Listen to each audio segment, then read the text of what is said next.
Ito nga pala si Alfred, samahan ninyo akong tuklasin ang mga bagay sa ating paligid, maging ito'y hayop, bagay o kababalaghan.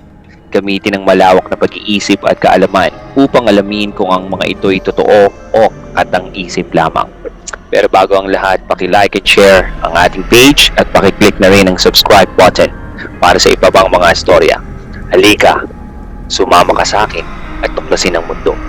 Isipin mo na nakikinig ka lang ng awitin ay maaari mo pang ikamatay. Halika at makinig sa ating istorya sa araw na ito. Si Rezo Ceres ay sinilang sa Hungary. Natuto siyang magpiano habang nanunood sa teatro.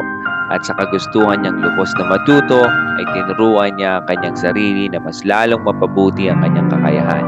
Dahil dito ay napansin ng direktor ang kanyang talento at binigyan siya ng pagkakataon na tumugtog sa teatro. Subalit, dumating ang Great Depression sa Hungary. Mamlay ang kanyang karera. Noong mga panahong ito ay sadyang napakabait dahil ito rin ang panahon na naisulat niya ang kantang Gloomy Sunday na ilathala noong 1933. Ang kanta ay tungkol sa isang pag-ibig na walang hinangad kundi makitang muli ang kanyang kabiyak. Tuwing linggo ng umaga, baon ng mga puting rosas at panalangin. Sadyang sagal ang kahirapan ng mga panahong iyon. Dala ng kahirapan ng panahong iyon ay tinangka niyang kitlin ang kanyang sariling buhay. Ito ay nang sakalin niya ang kanyang sarili gamit ang isang choir. Namatay si Rezo ng taong 1968 sa edad na 78. Ipinagpalagay ng mga 19 na pagkapakamatay ang naganap ng taong iyon ang dahil sa kantang ito.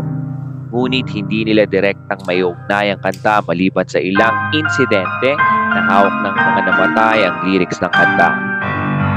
Hindi natin ito masisisi dahil nung panahong iyon sadyang napakahirap ng buhay dahil sa depresyon. Ikaw, susubukan mo bang pakinggan ang kantang ito? Muli, ito ay si Alfred. Hanggang sa susunod sa istorya, huwag niyong kalimutan mag-like, subscribe, and share. Peace out.